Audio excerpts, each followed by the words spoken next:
Bonjour à tous, nous voici maintenant à la deuxième étape du guide pratique du confiné.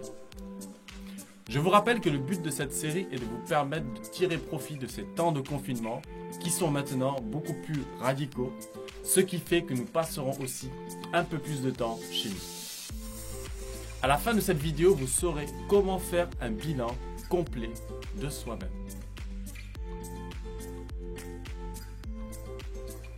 Je tiens tout d'abord à présenter mes condoléances à toutes les familles endeuillées à cause de ce virus et à envoyer mes pensées et prières à tous ceux qui souffrent en ce moment.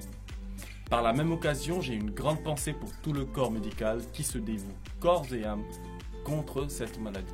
Ce confinement est la meilleure solution à tout ce problème, la meilleure solution pour freiner l'épidémie et pour nous permettre de nous recentrer sur l'essentiel. Dans la vidéo précédente, j'expliquais l'importance du rangement dans l'intérieur de la maison, que le rangement de notre habitat avait un impact sur notre état psychologique et que le fait de garder un environnement sain serait important pour la suite. Avant d'aller dans le vif de notre sujet, notez bien une chose essentielle. Ce temps que vous allez passer enfermé chez vous est un temps privilégié pour votre avenir.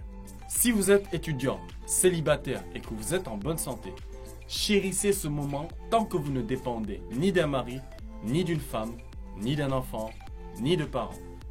Ce moment peut être décisif pour votre carrière professionnelle, pour votre futur couple, pour votre avenir en général. À présent que vous êtes dans un habitat propre, rangé et même parfumé, je vous propose la deuxième phase.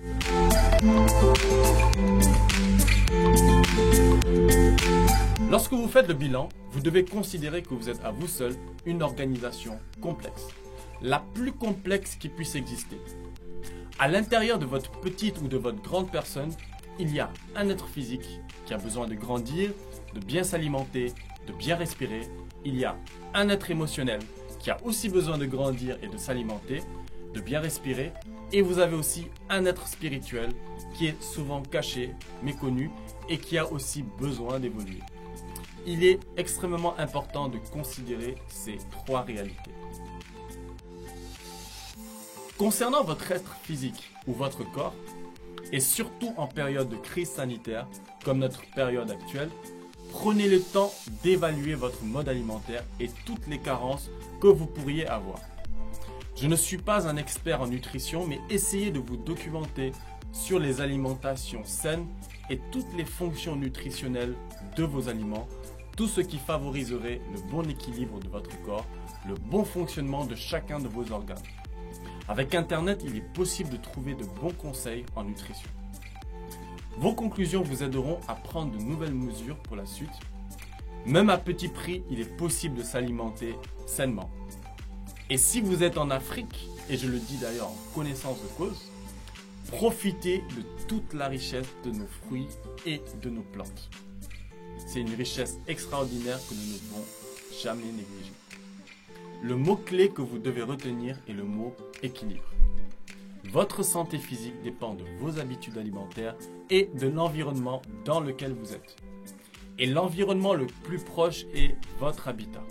Maintenez votre habitat le plus salubre et le plus ordonné possible et maintenez votre propre corps sain et équilibré. Dans votre bilan, voyez si vous êtes dans l'environnement qui vous convient, s'il n'est pas préférable d'habiter dans un autre environnement qui correspond plus aux besoins de votre corps et aussi aux besoins de votre être émotionnel. Concernant votre être émotionnel, le bilan à faire est le bilan de vos relations amicales, conjugales, familiales en général, professionnelles. En résumé, tous ceux qui partagent votre quotidien ou votre semaine. Certaines peuvent vous ralentir dans votre vie, certaines aussi peuvent être toxiques. D'où la nécessité de faire un tri même chez les personnes. Certaines par contre mériteraient d'être reconstruites. Voyez comment vous pouvez améliorer ces relations, comment vous pouvez les renouer si jamais il y a eu rupture de contact. Les conclusions vous aideront à prendre de nouvelles mesures. Faites le bilan de votre état général. Posez-vous la question si vous êtes réellement heureux et si vous êtes réellement épanoui. Avec la frénésie du quotidien, on n'a pas souvent le temps de se poser ces questions.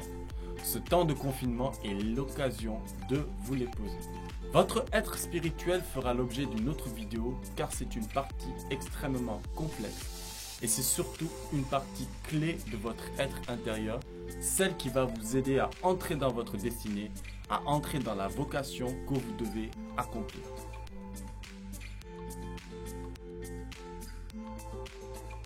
Lorsque vous faites votre bilan, installez-vous à l'endroit qui vous inspire le plus de quiétude. Cet endroit doit être, comme votre temple, une sorte de saint des saints. Cela ne veut pas dire qu'il faille consacrer une pièce rien que pour vous. Même si c'est une pièce commune, arrangez-vous avec ceux qui habitent avec vous pour qu'à certains moments de la journée, ce lieu soit votre lieu.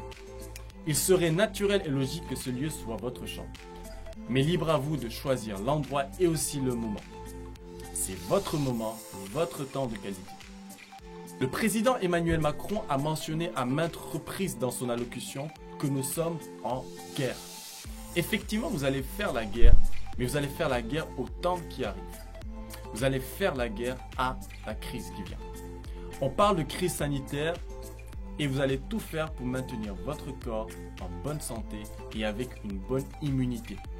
On parle de crise économique et vous allez tout faire pour définir durant ce temps un plan d'attaque pour faire émerger des idées, découvrir des atouts que vous avez. Choisissez votre chambre de guerre. L'exemple qui me vient est ce film War Room où une mère de famille a agencé son dressing pour en faire une chambre de guerre. Dans ce dressing, elle a passé du temps à méditer, à prier, à écrire des résolutions pour elle-même et pour sa famille et aussi à réfléchir. Prenez cet exemple pour vous-même.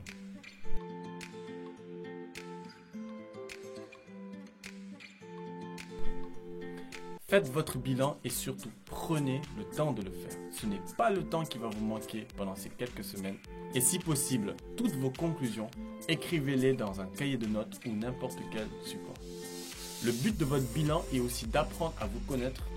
Le bilan, c'est aussi toutes les années, toutes les expériences qui vous ont amené là où vous êtes, toutes les personnes qui ont croisé votre chemin, toutes les choses que vous avez apprises, toutes les habitudes que vous avez eues et que vous avez aujourd'hui.